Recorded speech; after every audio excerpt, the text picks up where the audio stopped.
In my last video, I gave my 3 teams that I felt had a chance of coming out of the NFC to compete for a Super Bowl. This video, I'm going to do the same thing for the AFC. I meant to drop this video a lot sooner. I've been under the weather, and I still am kind of, so bear with me. Number 3, the Cincinnati Bengals. The Cincinnati Bengals are 11-4. Former Super Bowl contenders from last season. They almost had a chance to knock off the Rams and pull off an upset and shock the world because no one expected the Bengals to make it that far and to win it all, I'm sure. The Bengals are, I would say, the most aggressive team in the NFL.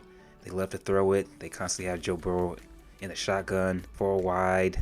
They'll have 1 receiver on the left side or the right side and 3 receivers on the other side. So they constantly love to pass the ball. Their wide receiving core is top 5. I believe it is one of the best wide receiving cores in the league. You could probably make a case for it being the best wide receiving core in the NFL. Obviously guys like Jamar Chase, T. Higgins, Tyler Boyd, and then them signing Hayden Hurst. I like Hayden Hurst. I think he's a very athletic tight end. He can run his routes, kind of like a wide receiver.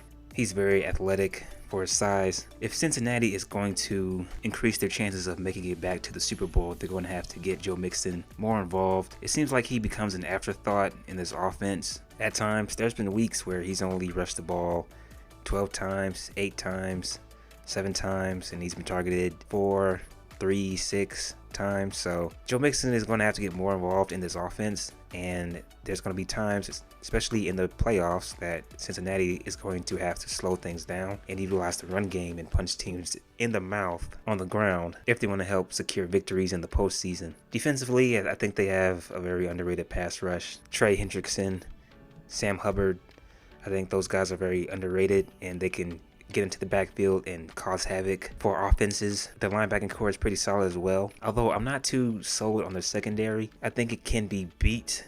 That's the thing. A lot of the teams that I think have a chance of making it to the Super Bowl, I don't think have great secondaries. And Cincinnati's defense at times this year has been up and down. Their team as a whole has been kind of up and down, especially at the start of the season where it looks like they couldn't get into a rhythm. But it seems like they're coming together at the right time. They're making turnovers and getting stops when they need to. So Cincinnati is number 3. Number 2, Buffalo. The Bills are 12-3, first place in the AFC East. I made a video talking about Josh Allen and how I think his aggressive play style and his inconsistencies can cost the Bills a Super Bowl opportunity. So I won't get into much into that. I'll just say that he's got to stop hurtling over defenders and stiff arming and doing too much with his body. And the coaching staff has to do a better job of protecting him as well. You have 3 good backs. You have Mike Singletary, Nyheim Hines, who's very good at catching out of the backfield, and you have their rookie, James Cook. So you have 3 capable backs to do some damage out of the backfield, but yet you continue to use your quarterback to do damage with his legs. Let him do damage with his arm, protect him, keep him in the pocket, and Josh needs to stay in the pocket, try not to hurt himself. Isn't it funny that I just said that I wasn't going to go too much into that, but I just went into that anyway? The Bills losing Von Miller on Thanksgiving night was huge, but I think they have shown that they can still get after the quarterback without him. Guys like Gregory Rousseau, Ed Oliver have made an impact on that defensive front 4. Their linebacking core is pretty underrated as well. I think Trayvon Edmonds and Matt Milano, they're very good at getting through the A and B gaps. Their rookie Teron Johnson, he's shown some promise. He's very good at tackling in the open field and playing good pass coverage. He doesn't seem lost when he's on the field, and he's made some big plays for them this season. So the Bills, they have it all. I think the Bills have it all. Stephon Diggs continues to be a big factor for that offense. I think he has really benefited Josh Allen in giving him a number 1 target to throw to.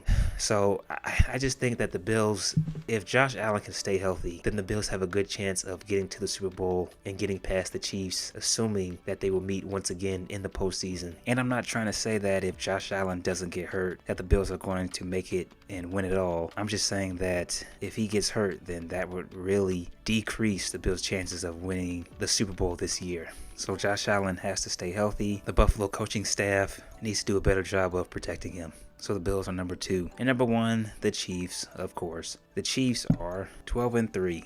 People thought that when Tyreek Hill left, that Patrick Mahomes would struggle without him because they thought that was his guy, his number 1 guy to throw to.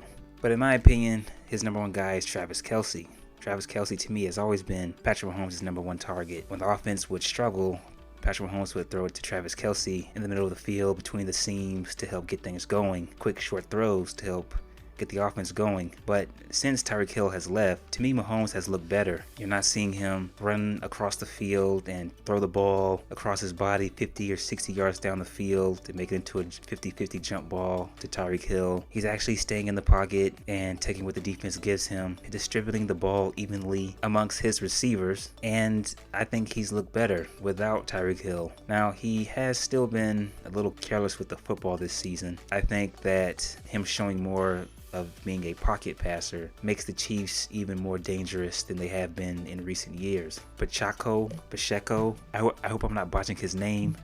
He's gotten better as the season has gone along. He's showing more run discipline. He's finding the lanes. He's still running with the same energy and speed, but he's being a little bit more patient and disciplined with his running lanes. Defensively, Carlos Dunlap has been a huge help. Now it seems like their rookie pass rusher, George Karlaftis III, he's been making some plays lately. And Chris Jones, he's looking more and more like the old Chris Jones that the Kansas City Chiefs fans know and love. The defense seems to be more effective when they blitz. Jared Sneed has made more of an impact when he's blitzing. So whoever goes up against this Chiefs defense is going to have to really pay attention to their blocking assignments and do a much better job of picking up who's coming through the A and B gaps and try to protect their quarterbacks. So the Chiefs are number one.